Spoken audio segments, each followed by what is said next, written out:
Welcome, I am Public Enemy Numero Uno, and thank you so much for watching this. Today I would like to talk about building simple NPCs. This is the 9th part in a series where I make NPCs of a variety of challenge ratings. In part 9, the 6 bandits are changed into slavers, tormentors and captors of fellow humanoids that have both skill and delight in sadistic practices. If anything seems unexplained, please check the previous videos. All the NPCs stats in this video can be found on my Patreon page, but only the bandit stats are available for free. Just go there and download the PNG files.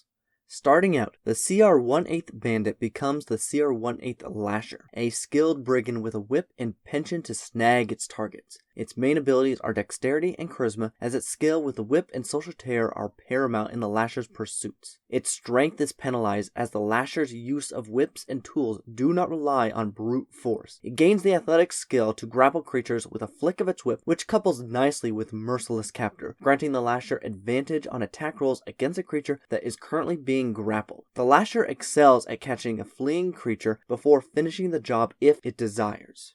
The CR-1/4 looter is changed into the CR-1/2 man catcher, the bounty hunter of the weak and the desperate. The wisdom ability score is increased as its intuition aids in its pursuits. Its capacity to hunt the hidden and terrorize its victims into submission grants it the intimidation and perception skills. Manacles are added to its equipment, granting it the restrain action to shackle a creature before hauling it away for a nice price. These brigands are the captors of raiding hordes and corrupt governments that show little mercy for their fellow man.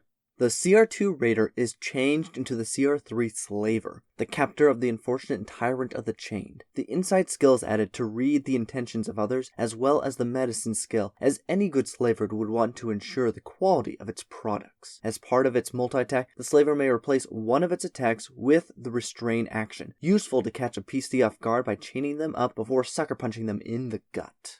The CR-5 Marauder is changed into the CR-7 Torturer, the sadistic jailer of castle cells and iron halls. It gains Sadistic Torment as a bonus action, the bread and butter of any self-respecting torturer. This bonus action must be used on a grappled or restrained creature that it has recently hit. Using the current injuries, the torturer injects excessive pain to tire and weaken the resolve of the target. If the target fails a Constitution saving throw, it gains 1 level of exhaustion as the experience physically overwhelms it. The CR-9 Pillager is turned into the CR-11 Interrogator, the well-versed tormentor who extracts both blood and breath. Stay from Death is added as a new action. It is literally Spare the Dying as a standard action, a simple mechanical way for an NPC to prevent creatures from dying without relying on the unpredictability of a die roll. I will note that I added Steel Whip as a stronger, more damaging version of the original whip.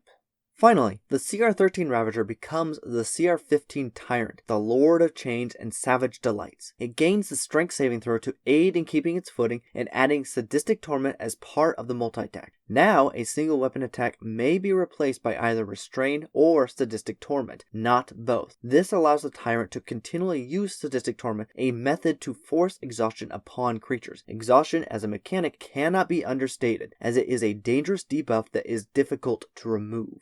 Slavers are captors and sadists that utilize control mechanics to grapple and restrain targets, inflicting both pain and injury when they've got their victim precisely where they want them. Just a reminder that all of these NPC stats can be found on my Patreon page, but only the bandits are free.